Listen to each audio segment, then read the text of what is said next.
खूबसूरत गांव में एक नेक और ईमानदार लड़का रहता था जिसका नाम अली।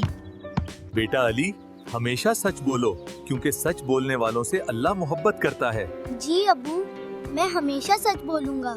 एक दिन अली बाजार जा रहा था कि उसे रास्ते में कुछ नजर आया।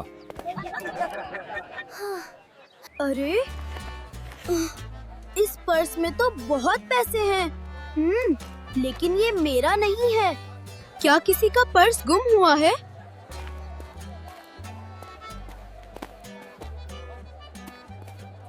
हाय, मेरा पर्स कहीं गिर गया है। उसमें मेरी सारी कमाई थी। चचा जी, क्या ये आपका पर्स है? हाँ बेटा, ये मेरा ही पर्स है। तुम बहुत ईमानदार हो। अली बहुत अच्छा बच्चा है।